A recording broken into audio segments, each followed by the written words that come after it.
there is this fruit-related company who did their annual developer conference a few days back, Mm-hmm. and of course we are talking about Apple. So Oh yeah, WWDC. yes, so what I'll do is I'll mention one by one some of the main highlights which were there in the event, Mm-hmm. and I want to know your opinion, and of course then I'll tell you what is my opinion on it, Sure. right? And you saw the event, right? Yeah, I do. The first day, yes, but the other days I was just watching the recap. Yeah, that's okay. It's the first one.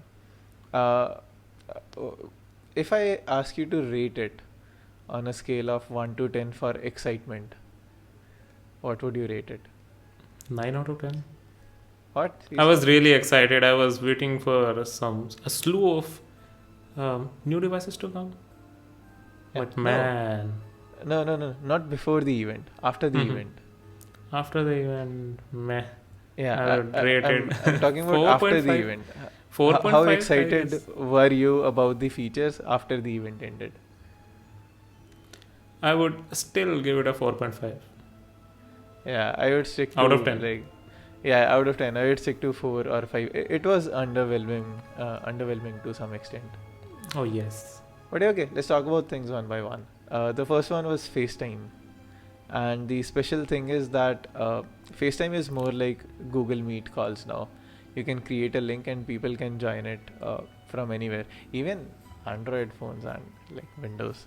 What do you think about that one?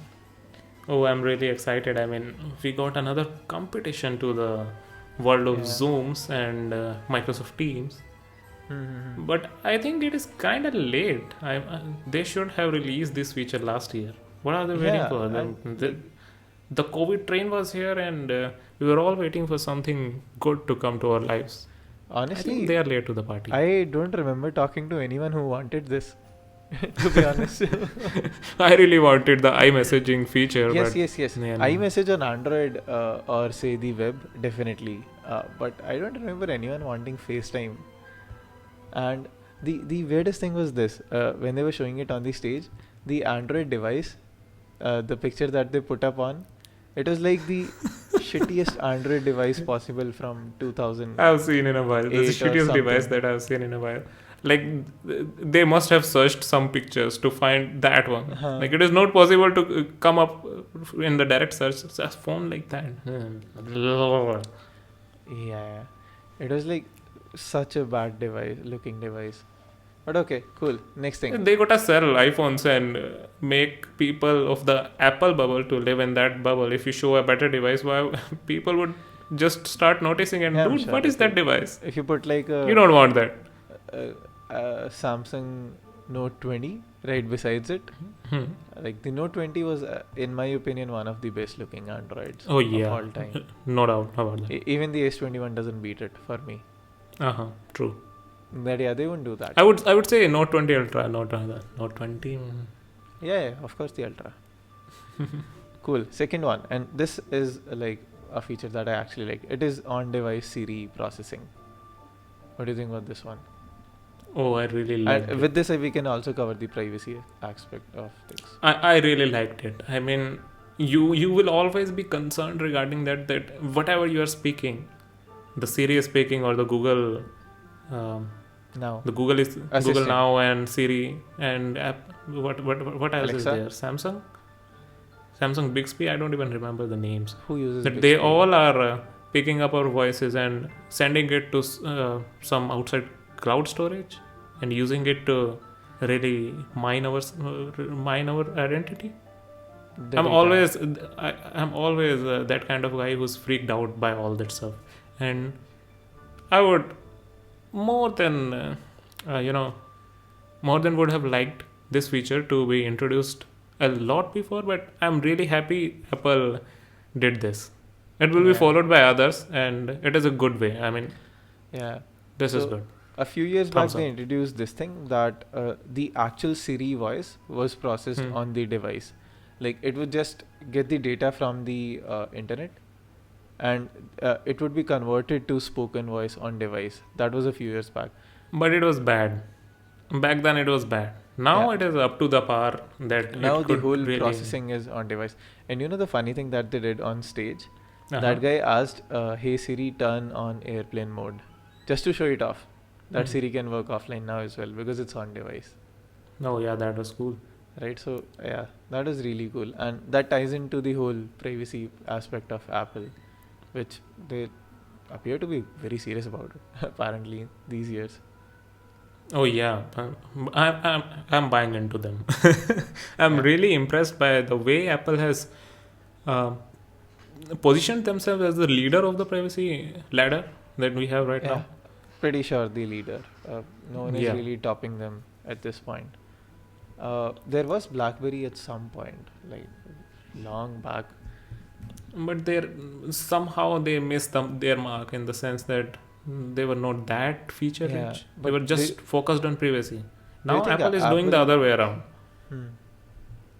They have somehow figured it out how to make good phones, and now they are figuring it out how to make them very good privacy based phones. That's true.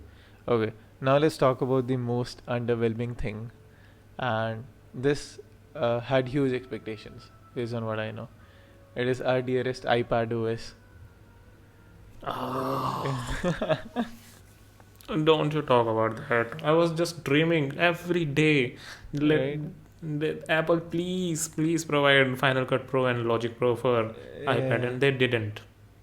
I remember talking to you that you will, in a heartbeat, buy an iPad Pro if Of it gets course the I Pro will apps. if they could provide that. Yeah, that is true. They broke my heart. But they didn't. They just gave you widgets. You can put widgets now, right? Like I wanted to. That's so pro, putting widgets on your home screen. But it was Seriously, kind man. of expected from Apple to do that. I mean, they won't want to push their products, right? Yeah. They would want to have something differentiated, one killer feature in every one of their devices that really drives the sale.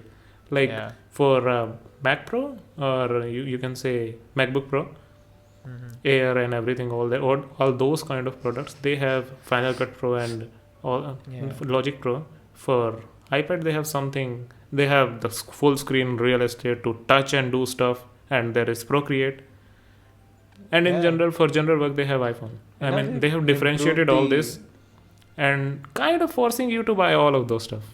Yeah, they're not trying to make these compete with each other. Not They're at just all. trying to make the whole thing a really compelling package, Yeah. right? And with the universal, we'll talk about it in the macOS section, okay? So the other thing on iPad was just multitasking, which is good. Like, I appreciate it, but I mean, still underwhelming. I would say it's more of like incremental upgrade. I was waiting for something Especially like with the really, like M1 really thing, some. right? Yeah. They told us last year that it is a 2 year shift and they will introduce some cool things. Mm-hmm. And by cool things, I thought maybe at last maybe Final Cut Pro iPad, but Yeah. nah. But then, yeah, at this point, if you want an iPad with Final Cut Pro, just get the MacBook Air. That's the most sane suggestion right now. But someone who would want a touch screen, I doubt they will be happy with MacBook Hey, Pro. not want. If you need it, the MacBook Air is the best option right now. Yeah, it is kind of, but then the Want screen. though, I don't know. Like, there are so many things I want. I want an iPhone which I can unfold. It becomes an iPad, and then when I dock it to a display, it becomes a Mac. If we are talking about wants, Then they will charge you some $3,000 for that. that's all right. No brainer. That's all right. The iPhone is $1,000. The iPad is $600, and the Macs are anyway $1,000 plus. That's okay. Anyways, I have a question. Okay, shoot. iPad Air 4 or iPad Pro 12.9 with XDR display. Yeah, my answer. It's here. iPad Air 4. Smart boy. Yeah. Why? Why? I mean, it also depends on my usage. So I just want to watch stuff on the iPad, read, and maybe draw once in a while My sister draws more than me on the iPad at this point, and for that, the Pro doesn't really suit my purpose. I mean, I don't need it. Of course, it has more power, it is more capable, all that stuff. But the Air is more than enough, to be honest, Ah. at this point. I have tried an iPad Pro, and the double cameras, I mean, seriously, like, who takes pictures with their. I don't think I've ever taken a single I picture with doubt this I iPad. doubt you would take a picture with iPad. iPad is Oh. not for that. Oh, seriously, I have never taken even a single picture with this iPad. But for some people, it might serve a purpose. Like they have AR functionalities, capabilities that have been added in that with their lidar sensor. And Yeah, the AR is fine, but there's like 1% of the developers working on iPad. Sure, right. And promotion is also nice, but paying extra just for promotion, eh. I would say I'm a sucker for displays. Like good displays, I really appreciate. Like I have S20, the Samsung S20, the base model, and it has an HDR display. And I mean, if I ever watch an HDR stuff on this, I'm every time wowed by the display. And the same thing with iPad Yeah. Pro, the 12.91. It has a proper HDR display. I mean, I doubt you will ever be able to get any HDR display of that size under In that price. $2,500. No, you won't get it. Yeah. No, you can get the iPad Pro 12.9 for like 1500 as well, right? The base variant. Yeah. Which But is other than that Pretty device, cool. Why would you need like a 16 GB RAM iPad Pro now? I wouldn't. I'm.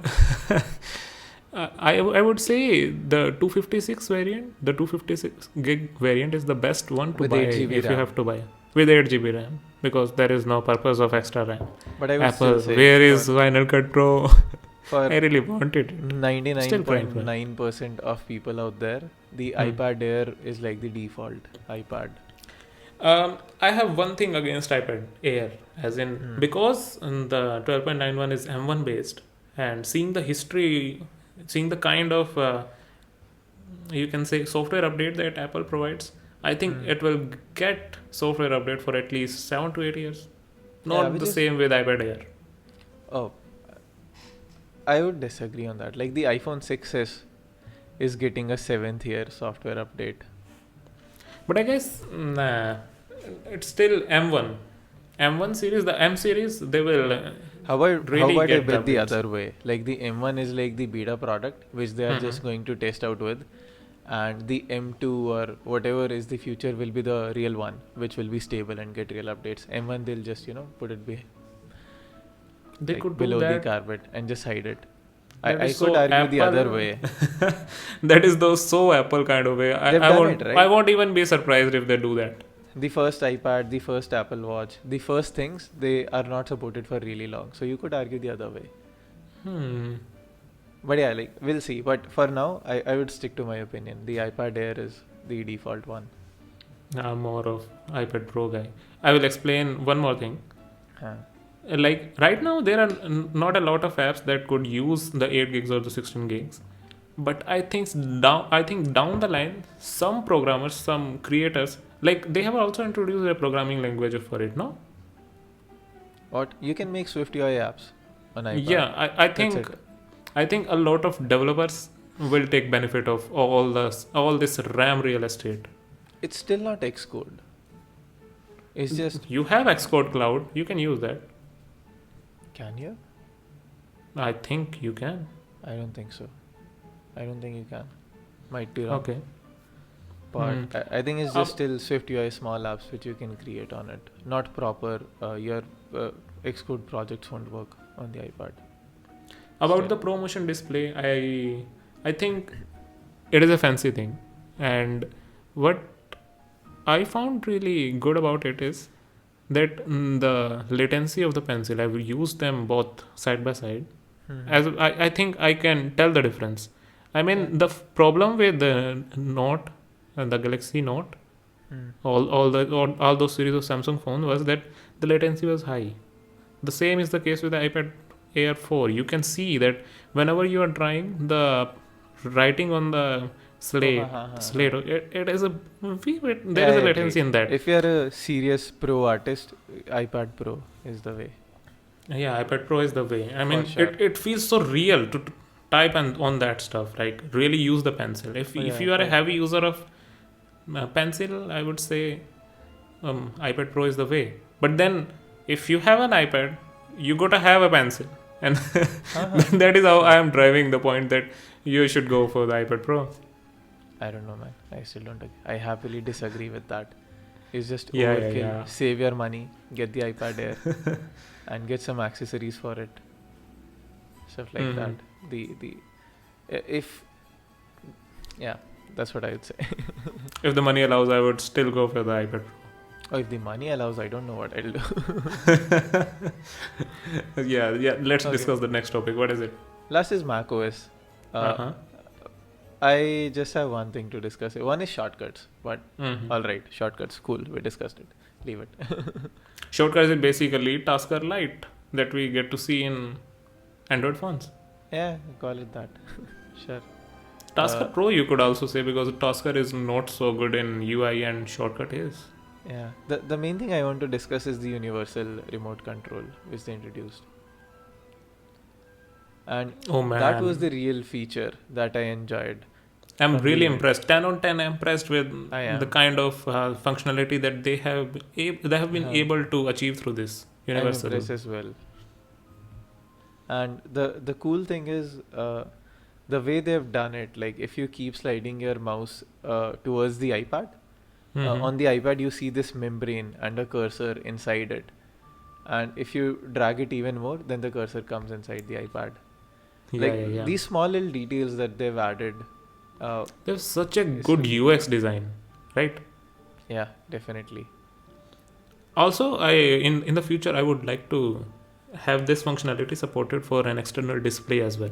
I mean, just make a standard so that different monitor companies, different big display companies could also inculcate this feature in their devices.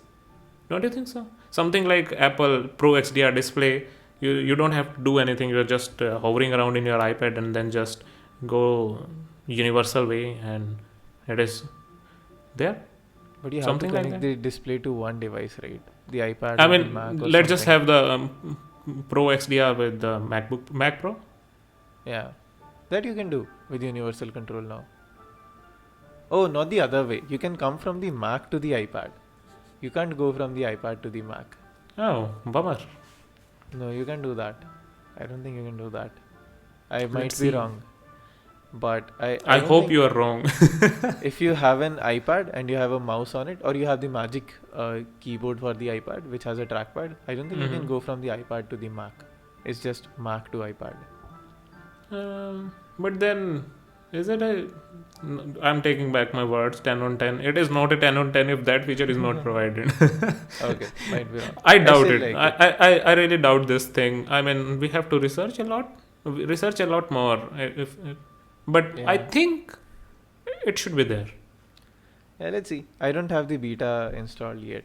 In a few months. Okay. Oh yeah. That's Mac OS pretty much.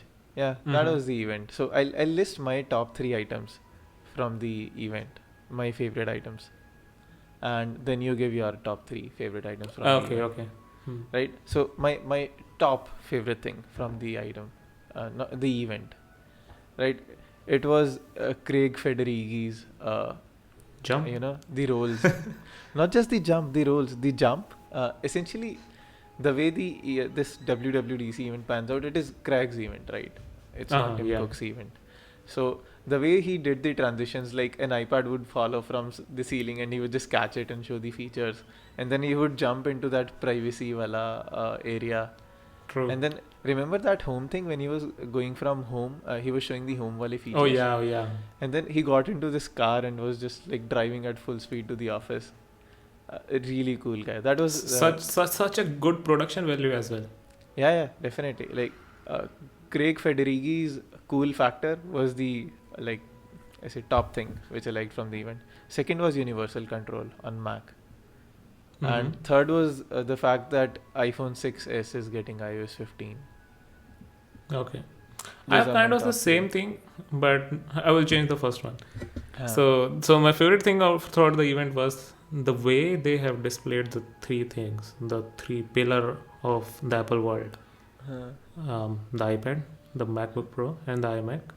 All three in a whitish silver color. I mean, it is every nerd's wet dream to see all those three, Oh right? yeah, I remember that. That is my favorite thing throughout the event. Like, wow, like this is how you would like to see They stuff. have this lab of computers, and it has a silver iMac, a silver MacBook, and a silver iPad with a white case. Yes. Yeah, it And looks that is my cool. favorite.